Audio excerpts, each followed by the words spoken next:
going to start with a bit of humor, not to trivialize matters, but to try to make a point. There's an old military joke about soldiers being out in the field for 6 weeks, living in the grime, living in the ditches, unable to shower, unable to change clothes, and they come back to the barracks.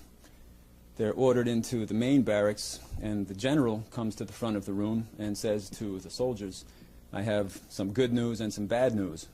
What do you want to hear?" Everyone says, "The good news. We want the good news." He says, "Okay, the good news is today we change underwear." Everybody celebrates. "Yes, today we change underwear." The bad news is you change with you, you change with you, you change with you. So we thought that piece of humor is quite revealing about how the whole system of indoctrination works. We're often given surface-level good news in quotes, and there's a hidden bad news that always accompanies it. And to start, we would like to talk about the war against the poor in the United States in relation to so-called good news and bad news. There's a quote in the New York Times that says that the Republican plan to abolish AFDC rests on a huge and risky leap of faith. The plan heading for President Clinton's desk would turn over welfare to the states with less money and strict time limits on benefits. Most people could receive no more than 5 years of aid throughout their lives, and most states would probably set limits much lower. Those changes would be accompanied by significant reductions in food stamps, Medicaid, housing, and disability programs. And John's going to continue. Noam, I just want to ask why it's so easy for middle-class Americans to allow this to continue. Why it's so easy to beat up on the poor, so to speak. Well, first of all, on the quote, this statement that it's a leap of faith is pure propaganda. Nobody has any doubt how it's going to turn out, including the people who are I mean, it's as if somebody were to say, when the Nazis put Jews in concentration camps, it was with a huge leap of faith that they would be happier in there. Yeah, maybe somebody talked himself into that, but it's not a leap of faith. They know exactly what's going to happen. The purpose of moving things down to the state level and cutting funds is to ensure that as little as possible gets to poorer people. Well, now what is it that allows the wealthier sectors to agree to this? Here you have to be a little cautious. For one thing, for these people, it's obvious what it does. They get more money in their pocket. If you're trying to enrich yourself and you want the state to be a powerful welfare state for the rich and nothing else, the Gingrich Heritage Foundation Army system, including our governor, if that's what you want, well, this is fine. I mean, you just crush poor people because they don't do any good for you. It's like social cleansing in Colombia. On the other hand, if you look at the general population, attitudes are somewhat more complicated.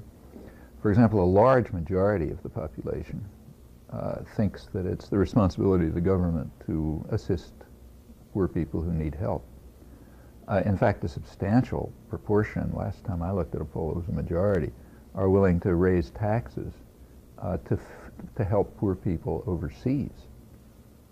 So the idea that you have a responsibility to help poor people, that's very widespread. On the other hand, the polls also show strong opposition to welfare. So the same people who say it's the responsibility of the government to help the poor are opposed to welfare. And the reason is because it sounds contradictory, but it isn't, I don't think, if you look at the propaganda that people are being fed. The propaganda is that welfare does not go to help poor people. Welfare goes to keep rich black women breeding like rabbits and driving Cadillacs.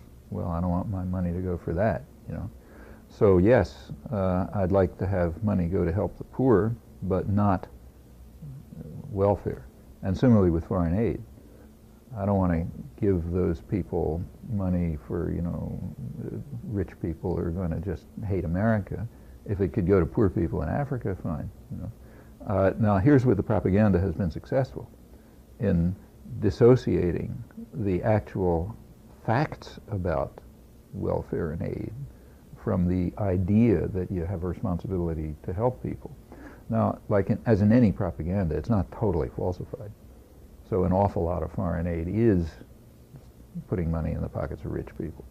And a lot of what's, I mean, even what they call welfare, which is a very narrow part of welfare, you can find welfare fraud and so on and so forth. But, I mean, even the most crazy propaganda, say Hitler's propaganda about the Jews, had some fringe of plausibility, or else you couldn't get anybody to accept it.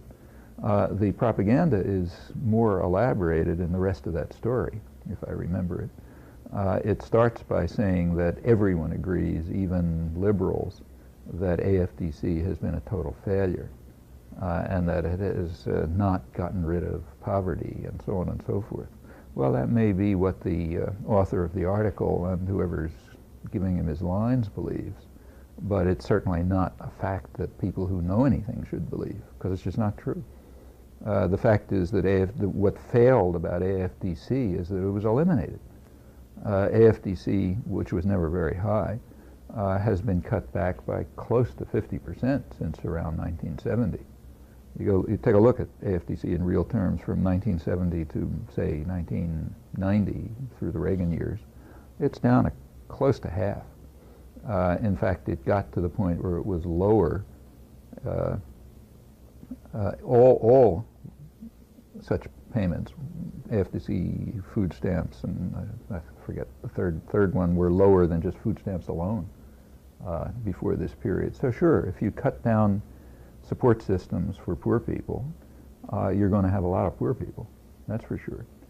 So one factor in the fact that we haven't gotten rid of poverty is that the so-called war on poverty was called off right away. It, in fact, didn't go into effect until the late 60s, and by the end of Nixon's term, it was over. And Nixon was sort of the last liberal president, you know, even toward the end of his term was being attenuated, but when you get into Carter, Reagan, and so on, that's the end. It just goes down, down, down. So yes, these programs didn't have much effect because they were never applied. No, they had some effect. You know, like some poor children did get enough food to eat. And in fact, there were the effect of cutting them down is quite marked, or at least, you know, cause-effect relations are hard to determine, but at least this much is correct. Several years after the decline in welfare, as welfare declines, you know, regularly, steadily, as it has been doing since around 1970, a couple of years later, you get an increase in broken families, child abuse, illegitimate births, and so on and so forth. Now, whether that's a cause-effect relation or a before-after relation, you can argue, but there is a temporal relation, at least, between cutting back of support systems and disruption of families. And that's not, I think you can imagine why that should be. And it gets worse. Incidentally, there's another factor intervening which overwhelms all of them, and that is that starting around that same time, real wages began to stagnate, and from 1980 they've been going down, and for poorer people much further down, and for younger people even worse. So say entry-level wages, you know, your first job, let's see if I can remember the numbers, but for males it's dropped about 30%, I think, since 1980, and for females I think it's dropped about 18%. Well, that's, you know, that's a steady effect on your long-term future. Meanwhile, real wages have been going down steadily. High school graduates, which is probably 70% of the workforce or so, it's what they call non-skilled workers, funny term for it. But the considerable majority of the workforce, something like 70 or 75%, have lost, males have lost about, I think, over 20% of their income since about 1980. Now, furthermore, this has had an effect. This has had the effect of driving a second parent into the workforce. Now, you know, if women want to work, that's fine, but this is forcing them into the workforce when they don't want to go in, because you have to have food to put on the table. So you have two parents in the workforce to try to keep at least family income steady. Support systems are collapsing.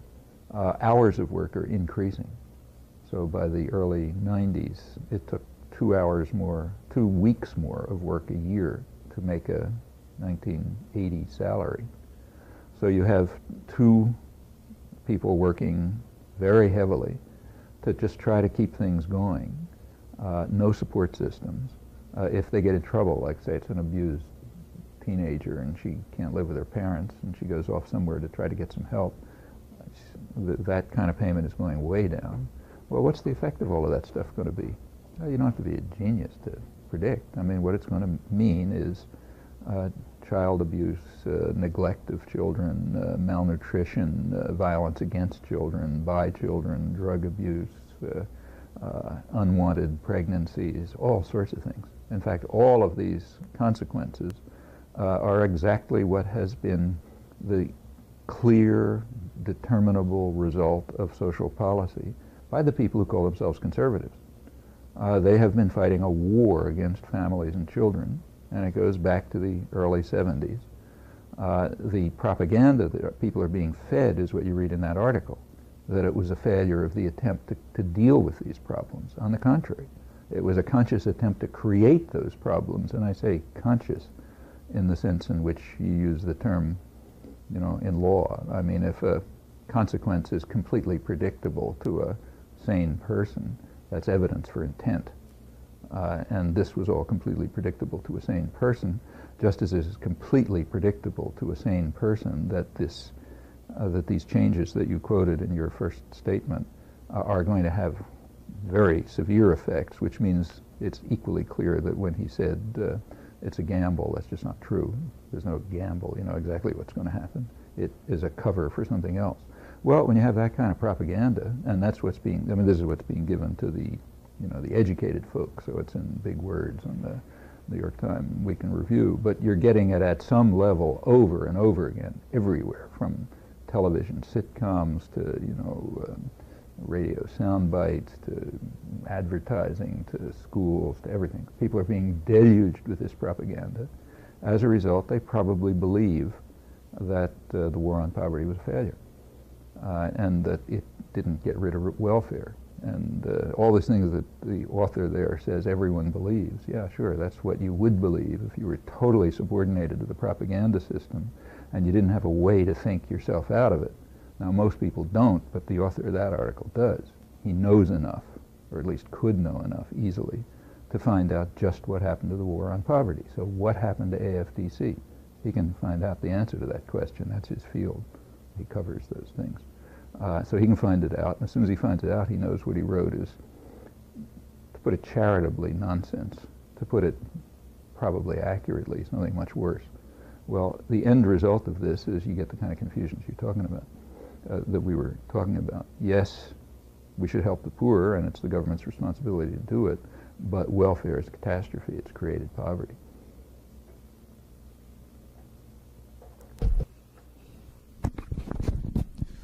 Another part of the war against the poor is the increase in prisons. On the surface, they tell you that the good news is that's going to end crime, putting more police in the streets and building more prisons. One of the pitfalls quoted in the New York Times last Friday was that there will be overly generous contracts to private prisons that are now being built, and the hiring of companies that are difficult for the government to supervise. I was wondering what the effects of the privatization of prisons might be. Could that lead to the privatization of punishment? Well, first of all, I don't know what article you're quoting, but if it was Friday, it was probably a report on the latest figures on number of prisoners, which last year increased. There was a record increase last year for the federal and state prisons. It's been going up quite steadily since 1980. But last year was the record increase. I think it's now something like 550 per 100,000, something like that. It was around 100 per 100,000 or some such number back then. I may have the numbers a little off, but that scale. The United States has been oscillating for first or second place in proportion of the prison population, of the population in prison. By the late 80s, the United States was in first place. It had passed South Africa quite a few years before, and it had passed Russia. After the so-called capitalist reforms took over in Russia, the prison population there shot up. And for the early 90s, the U.S. was in second place. Russia was ahead of us. This year, because of this increase, the United States is back in first place. So now the United States locks up more of its population than any country in the world. And that's rising fast. In fact, if you project, people talk about projecting Medicare and what a catastrophe it'll be. Well, try projecting prisons. That's going up much faster. And if you continue to project that, you can show every cent in the budgets are going to be spent for prisons. In fact, Rand Corporation actually did it for California a couple of years ago, and predicted that at the current rate of increase of prisons there, the state budget would be entirely used for prisons, meaning they have to cut back education, which is the thing you cut first, to either to the bone or maybe even to zero after not very many years. Part of this the increase in prisons has nothing to do with crime, as far as anybody knows. The level of crime has been fairly constant. Violent crime, other crimes. I mean, there's shifts around and so on, but there's certainly been no big change, according to FBI statistics at least. It's been quite constant for a long time. Throughout this whole period of increase in prisons, it's been constant. Furthermore, if you look at the constitution of the prison population, you see it has almost nothing to do with crime. Again, I don't want to guess the numbers because I may get them a little wrong, but a large portion, I think it's a majority in the state prisons and maybe a third in the federal prisons, are there for what they call drug crimes. Well, drug crimes are often victimless crimes. It means you catch a kid with a joint in his pocket. So there are plenty of victimless crimes which are filling up the prisons. And I think that, again, you have to assume that the predictable results of a policy are the intended results. This looks like a form of social cleansing. Now, these aren't random people who are being picked up. These are blacks and Hispanics, the kind of people, the exact same people you're going after with the cuts in social service systems. So it all seems to me a natural form of social cleansing. Like we're a civilized country, so we don't send out death squads to murder them in the streets the way we arm the Colombian police and military to do. We do it a different way. We kick them out of the city, like they can't live in New York because there's no room for them or no support for them, or we throw them in jail. And the drug war is a terrific way to do that. The drug war has no effect on drug use except to send drug prices up, but it does give you a very good way of criminalizing a large part of the population and getting rid of them. All right, now coming to privatization, the prison system is by now a substantial part of the state system. It's not of the scale of the Pentagon, but it's substantial and growing. And the way our society works is the state is a welfare state for the rich. That's its fundamental purpose. It's always been that way, but it's been extreme since the 1940s. It's a welfare state for the rich, and there are big components, typically the security systems, which are ways of funneling public resources to the wealthy. The building we're sitting in is a small part of that system. MIT is part of the funnel by which public funds get transferred to owners and managers and investors in high-tech industry. That's what it's there for. It's why I get a salary ultimately. Well, okay, here's another big part. That's exactly why Newt Gingrich and the Heritage Foundation and the people who call themselves conservatives are increasing the Pentagon budget, because they're increasing the system of state support for the rich, public welfare for the rich. They want that. They plainly want it to be not only big, but huge, as it's been in the past. Well, here's another system coming along. Not on the scale of the Pentagon, but substantial. A growing, and it's a security system, so it's just the right kind of thing. It punishes people, and it also, and it does involve resource transfers. So building prisons costs money, and there are people who make that money. For example, the construction business, or lawyers, or law firms, or investment firms. So, for example, now the big investment houses like Merrill Lynch and so on are floating bonds for prison construction, and that's a fairly lucrative business. The privatization is now substantial. Since somebody's going to, it's just like privatization of aircraft. I mean, in the aircraft industry is called a civilian industry. So Boeing is called the biggest civilian exporter. But this doesn't even approach being a joke. I mean, these are publicly subsidized private profit systems. Public pays the costs through the Pentagon system of, you know, the avionics and the metallurgy and, you know, just about everything. And then it's put together by Boeing, and they make a, you know, the thing you fly in when you're going to California, which is a modification of some military aircraft and using all the technology and, from the military aircraft, which the public paid for. That's what we call private industry, and that's most of industry. It's not, I mean, aeronautical industry is a dramatic case, but the same is true of computers and electronics and pharmaceuticals, in fact, and just about everything. Well, okay, here's another one. Here's a growing security system, which is putting a lot of public funds in it, going up very fast. Well, okay, that has to enrich the same people. So therefore, not only do we get the big investment firms and the construction industry, but let's set up private corporations who the public can pay to run these people. That's private prisons, and that's growing very fast. The concern about not supervising them is about as much like the gamble about welfare. You're not supposed to. The point is they're supposed to, these are private enterprises. Private enterprise works just the way Milton Friedman says. You give the worst possible service at the highest possible profit. That's what it means to be in the business. If you try to be benevolent, you're out of the business because somebody undercuts you. So the nature of the system, as insight goes way back to Adam Smith, is to be as mean and rotten as you can, to try to maximize profit and market share and give the worst possible service. Same with HMOs and everything else. That's the nature of a, you can't call it a capitalist system because there's too much state subsidy to it, but insofar as it is a capitalist institution, that's the way it behaves. So of course they'll give the worst possible care and the worst possible treatment and so on. Sure, that's the way you make profit.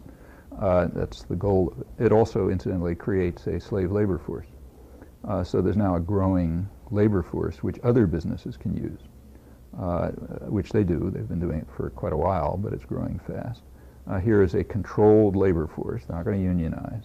They're not going to cause you any trouble. You don't have to pay them much. You don't have to worry about benefits. The public's paying all that stuff to the extent that anything's going. You just have this cheap labor force, which is not only good money, but you can use it to undercut your own labor force because you can transfer jobs over there. It's like what they call workfare. You know, taking women who are raising children and therefore not working, because everybody knows that's not work. It's just fun. So they take women who are doing nothing, you know, like just raising their children, and force them to do work, real work, you know, like cleaning streets or something like that, which has a good punitive effect, but also it undercuts other workers because you don't have to pay them union wages. In fact, you don't. So and the same is true of the private prisons and the growth of prisons and so on. Incidentally, there's another angle to this. The prison system has gotten big enough so that the high-tech companies have taken notice, and they are considering ways of ripping off the public through the prison system the same way they do through the Pentagon. That is, develop high-technology control and surveillance systems that can be used to deal with the prison population, and that just is another scam by which the public will pay for high technology. So if you figure out how to monitor people with supercomputers, and you know, you stick electrodes into them so they walk the wrong direction, they get a shock, and the supercomputer tells you where they're supposed to be, and so on. That's about as useful as an F-22. You know, it's a way of getting more public funds into dual-use technology that can be used, yes, for control and surveillance and smashing people up and so on, but is really intended to make profit in the so-called private economy, in what there is of a market economy after the public's paid for it. And that's going up too. About a year and a half ago, the Wall Street Journal already had an article on the opportunities for high-tech companies, and they went through, I forget which ones, but the big military companies, so-called defense companies, turning to prison surveillance and control as a new way of you know, using their resources, meaning getting money out of the public. So all of this stuff goes together, and in a way it's a small-scale Pentagon. The Pentagon has the side use of beating people up overseas, and this has the side use of controlling them internally. But that's exactly what you'd expect to grow. This is all part of a bigger pattern. Social policy designed to turn the country into a kind of a third world.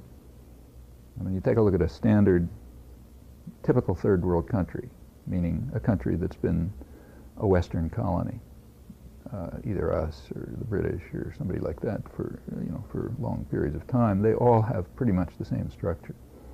They have a small sector, usually quite small sector of very wealthy people. I mean, super rich people, maybe more than here.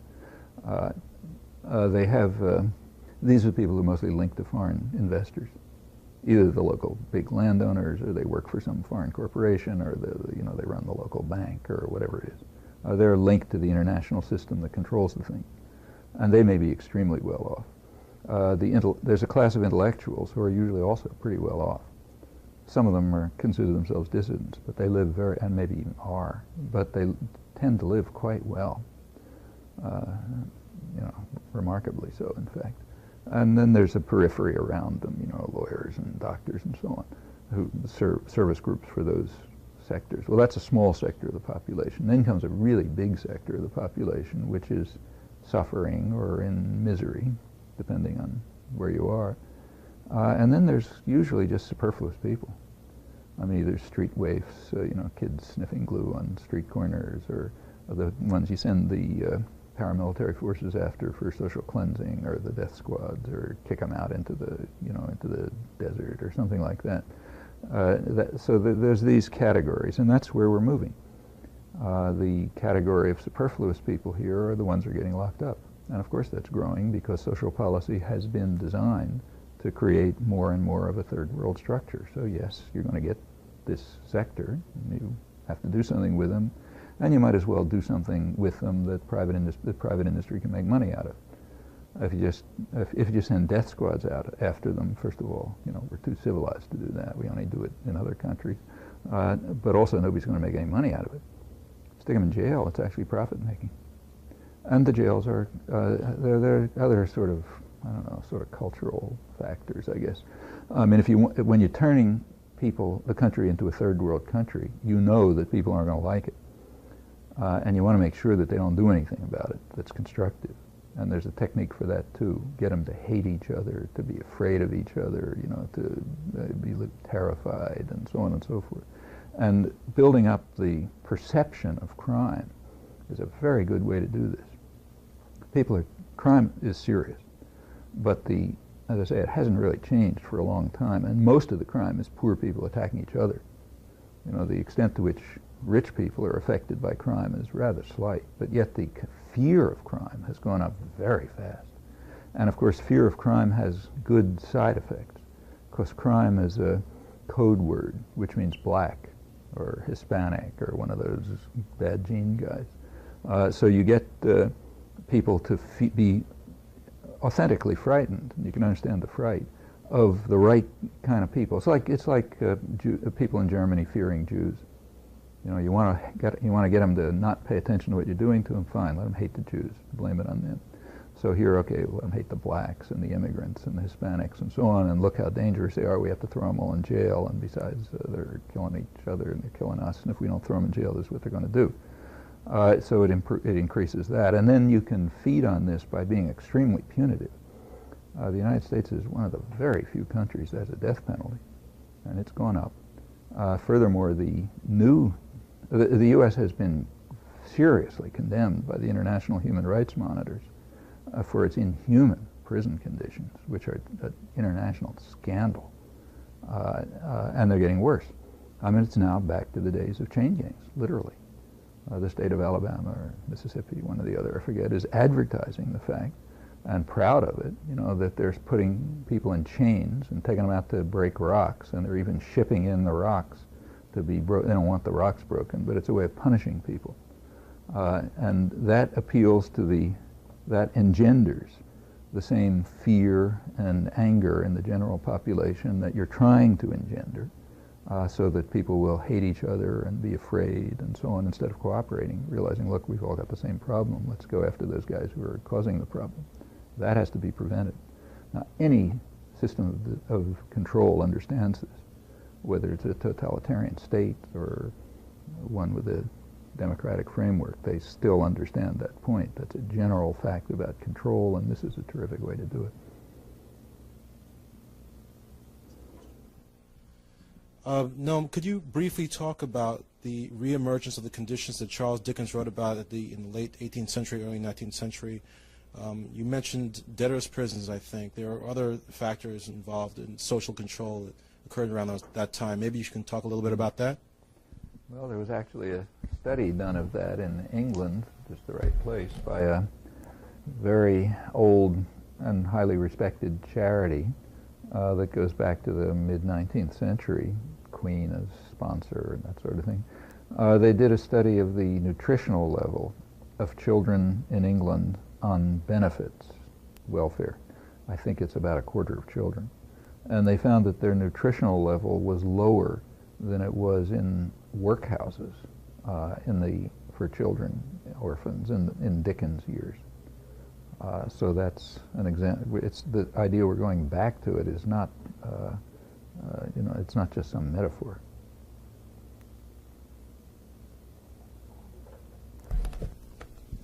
Okay, getting back to the surface good news and what lies beneath it, I think no word has been used more in the last few weeks than peace. Headlines all over the place. For peace, peacemakers, perils. President promises mission of peace, no troops, no peace, etc. So the good news seems to be that the United States is embarking on a mission of peace in Bosnia.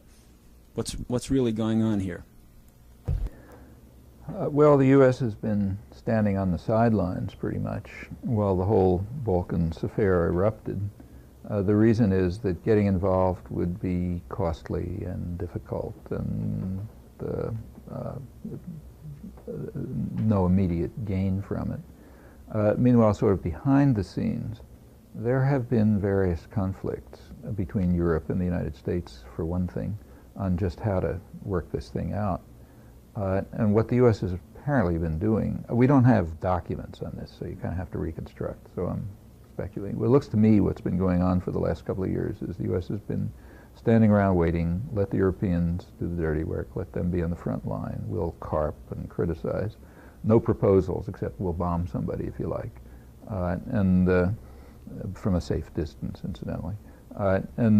Meanwhile, the U.S. has been building up Croatian military forces, probably building up others, at least Albania, and moving towards trying to set up a situation in which Bosnia can be effectively partitioned between Greater Croatia and Greater Serbia. Now, in a certain sense, that was also the European plan, but somewhat different. Anyhow, the U.S. has been waiting for things to get to that stage. It finally armed Croatia sufficiently so that it was able to set that stage up on the ground. The arms are, of course, illegal and everything, but nobody pays any attention to that. They've now forged what they call a Croatian Bosnian Federation, but that means Croatian-dominated federation, and sooner or later it'll be part of Croatia. President Tudjman has said as much, and it's in the cards. The Serb Republic that's being set up will sooner or later become part of Serbia. Bosnia may have some name, but it'll be partitioned. Well, that's sort of in the cards now. That makes it possible for the U.S. to enter as a pure military force, which will essentially try to separate two warring armies. Now, that's about the only job that the U.S. can undertake. The U.S. has a unique military, at least unusual, maybe unique military doctrine. For one thing, U.S. forces can't be under any other command. This is called NATO, but it means U.S. So they're under U.S. command. But the other and more important thing is that U.S. forces can't come under any risk. Other countries don't have that. So like when Canada or Ireland or Norway or the Fiji Islands or somebody send peacekeeping troops, they recognize that they're going to be facing a certain degree of risk, and since they are in a civilian environment, they can't respond with massive force. Now, the U.S. doesn't accept that. If a teenager looks at you in a funny way, you call out the helicopter gunships. That's why Somalia ended up the way it did, with teenagers with rifles. And I think it ended up with about a couple of dozen Americans killed and somewhere between 7,500 and 10,000 Somali civilians killed. Yeah, that's what happens if you call out the helicopter gunships if somebody looks at you a funny way. Well, those are U.S. ground rules, and that was made explicit in the Bosnia case. The President, the National Security Advisor, Secretary of Defense, when they announced it, said that the U.S. will follow robust rules of engagement, none of this European-style pussyfooting. As Anthony Lake put it, if anyone fools around with our forces, we're going to hit them hard and immediately, and use deadly force, the Secretary of Defense added, and then some, as Clinton put it. So anybody should understand that you don't look at us in an odd way, or else you get smashed. So there's nothing about peacekeeping. It's just pure military force with deadly force at its command the minute it feels anything's out of sight. What you hope is, as they said, this will sufficiently intimidate people so that they will accept the regime that we've pretty much worked out, which is in fact the partition of Bosnia between Serbia and Croatia. Croatia is already pretty much a U.S. client. I think they anticipate that down the road the same will be true of Serbia. So there'll be, just as there are U.S. military missions in Croatia, they'll sooner or later be there in Serbia and so on for other relations. Albania, it's already happening. If it works out, there are two long-term effects. For one thing, this region, the Balkans region, will then be part of the bigger U.S. Greater Middle East system, which is pretty much what it's always been considered. So the Middle East includes Greece and Turkey and this area too. This is part of the big system where the U.S. does want unilateral control, oil and everything else. And also it's a kind of a wedge towards Eastern Europe. There have been conflicts between the European community and the United States, not only about who's going to run the Balkans, because they'd like to do it, but also about the bigger story of who runs Eastern Europe. Here's this third world opening up. It's actually an old third world, but it's reopening up as a new third world. And the question is, well, who's going to make the profit from it? And the Germans and the Americans have slightly different ideas about that.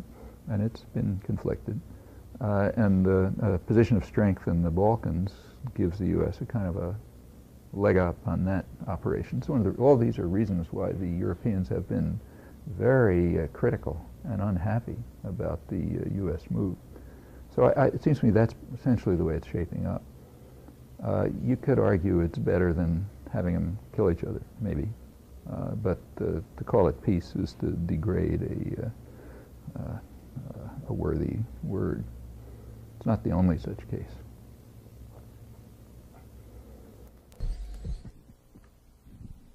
Can you comment on why progressives around the world, and in particular in this country, have failed to mobilize against the U.S. involvement in Bosnia?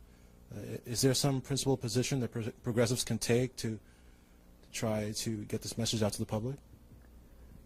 Well, I don't mobilize against it either, or even agitate against it.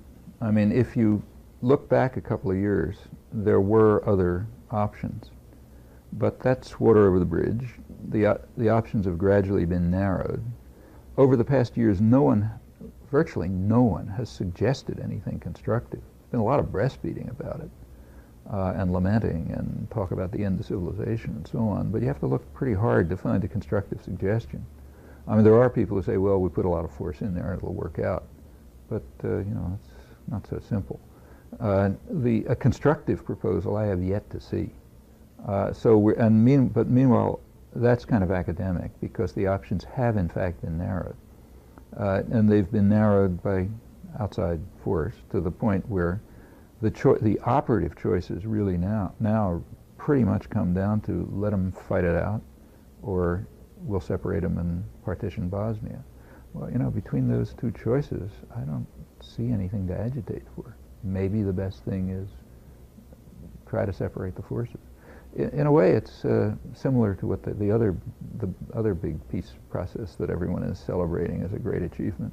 I mean, if the only options are crush the Palestinians and give them nothing, or crush the Palestinians and give them 2 cents, well, maybe the second one is the better one. That's the one that's called just peace. There, in that case, happen to be plenty of other options, but as long as the U.S. runs that region and runs the propaganda system, those other options can't be discussed. So if you ask, for example, would I support the Middle East peace settlement? Well, you know, given the choice of alternatives that the powers have established, yes. Given a realistic and reasonable set of alternatives, it's horrendous.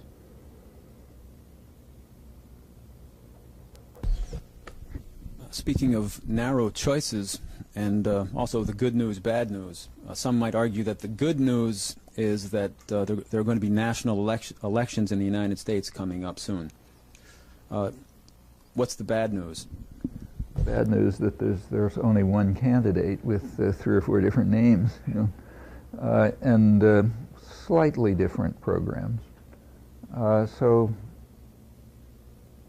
I mean, right now, if the election were held, personally, I would, with enormous disgust and reservations, vote for Clinton.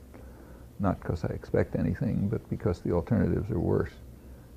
So there are slight differences, and they don't line up very easily, in fact, but they're probably significant. However, they're all radically opposed to public will. That we know for sure. There's a very well-polled public. We know very much what people think. And what they think is overwhelmingly opposed by all the candidates. That goes case by case. Now, you know, I don't know if you bother to copy it, but if you take the other articles the same day and other days about the budget, there's an article about the budget the same day. And it starts off by saying, well, you know, it was debate about, this is New York Times Sunday edition, it said, I think it was either News of the Week or somewhere, it said, there's debate about who's responsible for the budget deficit, and the Republicans are saying this, and the Democrats are saying this, and, you know, they're all wrong, it's in between. You know, there's responsibility all around for this terrible problem that we have to resolve. Well, you know, that formulation, first of all, begs a lot of questions, and secondly, it puts the whole spectrum of choices off the spectrum of public opinion. There is, first of all, a question whether the budget's a problem. Well, there are people in the country who think it's a problem. In the latest poll that the New York Times published, where they asked people what's the biggest problem, domestic problem, 5% picked the budget. That's the same percentage who picked homelessness. So for the public, as a primary problem, it's at the level of homelessness. When people are asked, do you want the budget, do you want the deficit overcome? Here there's 2 questions. One for the headline writers and another for the people who are trying to figure out how to craft policy. For the headline writers, the question is just what I said, would you like to get rid of the deficit? Well, that's like asking people, would you be happy if all your debts magically disappeared? And people say, sure, you know, it'd be great, wouldn't have a mortgage, you know, and so on and so forth.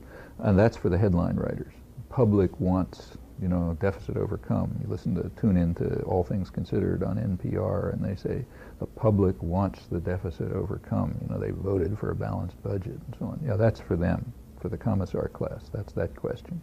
Then comes the next question, which is the serious one. Would you like to have all your debts eliminated if that meant your house was taken away and your car was taken away and your kids couldn't go to college and so on and so forth? And then the answer is no. You know, I think you can take it away by magic, fine, but not if I have to give up everything. Well, when that question is asked, you get the same answer. If people are asked, would you like to have the budget balanced at the cost of, and then comes any reasonable answer, like cutting back education or medical aid or whatever, then you get overwhelming objection. So the idea that we must balance the budget and that this is a big problem, that's the idea of the elites. I mean, it's true that investors want that, and the business class wants it, so therefore the press wants it, but the public doesn't. The public's against it. Then comes a question about who's right. And in fact, the question that's begged there, like who's responsible for the deficit? Who's responsible for this crime? Well, first of all, is it a crime? I mean, if you take the household example again, if you borrow money and because you want to gamble in Las Vegas, yeah, it's a bad debt. If you borrow money because you want to buy a house or you want to send your kid to college, or you want to invest in a business maybe, well, it's not a bad debt. It's just debt. It's good debt, you know, the kind of debt that gets you somewhere. Now, take a look at the things that they say the various people are responsible for. Well, everyone agrees incidentally that 80% of the debt is a Reagan debt, the Reagan years, you know. So, but there's a small part that they say the Democrats are especially responsible for, and that's the social spending, Social Security, Medicare, and so on. Well, does somebody have to be responsible for that? Is that a crime that you're responsible for? I mean, giving people enough to live on? You know? Is that a crime that somebody has to say, okay, it was my fault, I'm sorry I did it? That's the assumption when you talk about who's responsible for getting us into this hole. Well, it happens that, you know, most of the population feels, and I agree, that that's a very good expenditure of public funds. It's a very good expenditure of public funds to have elderly people taken care of. If they're not taken care of through the tax system, there's going to be a regressive tax. Their children are going to take care of them, even if they can't afford it, and they'll sell their homes and so on and so forth. So it's not, you know, nobody's suggesting let's let them die in the streets, or maybe these guys are, but people aren't going to do it. The same is true of education. If you put money into education, is that a bad expense? Well, even on the forget any human consideration, even on the narrowest consideration of economic growth, that's a very good expense. I mean, economic growth comes from an educated, skilled population living under decent circumstances with appropriate infrastructure. That's what leads to economic growth, healthy and so on. So all expenditures that build that up, well, you know, that's expenditures that are building up the growth system. In fact, if you look at American history, for well over a century, the U.S. was had a big debt, and it was turning over the debt. It wasn't trying to get rid of the debt. It was turning over the debt by using it for increasing growth faster than debt payments. So that's like a business getting into debt wisely. Gets into debt wisely, uses the debt to invest, makes more money, pays off its debt, and still has something left over. That's sensible debt. Well, what about our current debt and deficit? Which is it? The answer is it's a mixture. I mean, a big part of it is, in fact, just pouring money into the pockets of Newt Gingrich's constituents, like most of the Pentagon budget. All right, that's like gambling at Las Vegas. That was not a total waste because there's a side effect. You get high tech out of it, but there's much better ways to do that. But it's basically bad debt. Well, that's the part that's going up. The Pentagon system and the other security systems are going up. So we're increasing the bad debt. What about the other things? Well, the good debts, well, they're going down. Is this wise to overcome the deficit? Not in this way. I mean, these questions about should we get rid of the debt or deficit are totally meaningless. It's like asking, shall I go into debt? Well, it depends what for. Sometimes yes, sometimes no. There's no answer to shall I go into debt. I mean, if say businesses were told you can't go into debt anymore, the whole economy would collapse. And if families couldn't go into debt, we'd be living in the streets, you know. Of course, debt can be very good. In fact, it can lead to not only good for your life, but even good for your economic welfare, because it can be used to create a situation in which you not only can pay off your debt, but you can do more. That's how any system works. That's based on money, at least. How about our present debt and deficit? Is it sort of out of sight? Well, not by historical standards. I mean, even with all of this huge Reagan craziness, you know, borrow and spend and forget tomorrow and all that kind of stuff, which did create about 80% of it. Even with all of that, it's still not high by historical standards, and it's not high by comparative standards. So in fact, if it is handled wisely, without any crazy budget balancing and so on, it can lead to economic growth and health and a better society and better lives for our children and so on and so forth. But you're not allowed to say that. The discussion is set up. It's framed so that that question can't arise. It's framed on the assumption, yeah, horrible crime, we got to stop it. That is, it's framed on the assumption set by the investor community, period. Nothing else is under discussion. I think that's probably Bev. Bev? I think it's probably Bev out there telling me to stop. Hi. Yeah, we'll be another. Tell Susie I'll be. Is it Susie? Yeah. Tell her I'll just be another minute or two. Okay, great. Yeah. How much? Well, see, we've been going for about 48 minutes. How much would you like?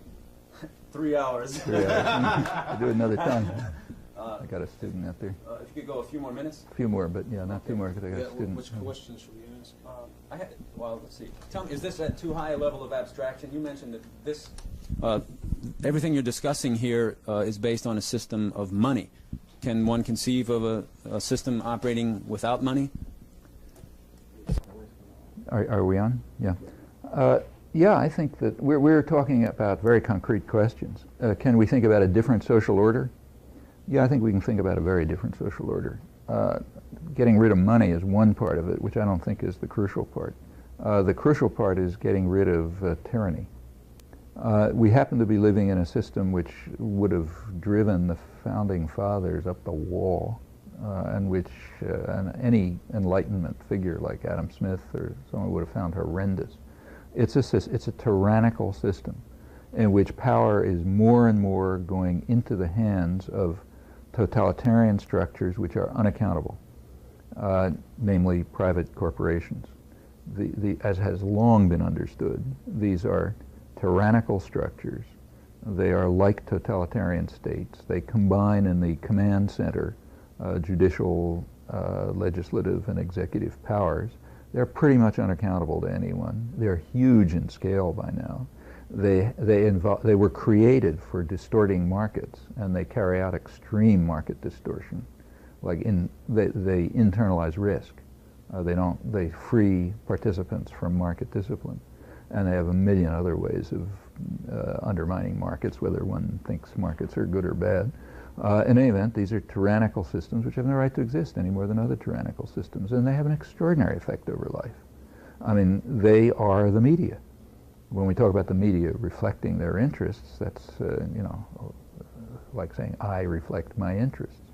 Yes, of course they do. It's not just the media, it's the entertainment industry and, advertising and so on. This is all a reflection of a network of private tyrannies. They have an overwhelming effect on government. They don't like government because government has a defect. It's partially influenceable by the public, whereas GE is not influenceable at all. So they've been trying to create for 50 years, they've been trying to create a mood of anti-politics, hate the government. True, we have the government pretty much by the throat, but it's not totally. Those guys out there can still influence it. So let's get them to hate the government, in particular to hate the federal government. State governments aren't so bad. They're small enough so we can really run them totally. Federal government is fairly large, and you can't kick them around too much. That's the point behind the devolution, getting things down to the state level. Under some circumstances, it might be democratic. Under these circumstances, it's anti-democratic. You move things down to the state level, and even middle-sized businesses can tell them what to do. It's at the government national level. Well, okay, maybe Microsoft and GE, but not small guys. So let's get power down. Decision when you take, say, AFDC, any kind of so-called welfare system, you put it down to the state level, you're guaranteeing that it's not going to go to poor people, because at that level, even middle-sized businesses can insist upon regressive fiscal measures and shift in the tax code and this, that, and the other thing, which will mean that the money goes to the rich. At the federal level, it's harder. You're pushing around the bigger things. So the idea is reduce the federal government, except for the parts that work for us, and those increase, like the Pentagon say. So increase that one because that works for us, but cut down the parts that work for anyone else. Go down to the state level. Reduce them even further, put even more decision-making into the hands of private, unaccountable power. That's the core of the system, and that's what's got to be dismantled totally. I mean, it has no legitimacy, comes out of the same intellectual roots as fascism and Bolshevism, and ought to be dismantled the same way. Where you go from there, well, there one could discuss. There are lots of ways in which you could have a democratically run society. It's worth discussing and thinking about. But the existence of money, it seems to me, is a side part of it. Maybe money should be part of a decent society, maybe it shouldn't. I suspect it probably should, some form of means of exchange. But it's kind of like a technical question on the side. The real question is tyranny.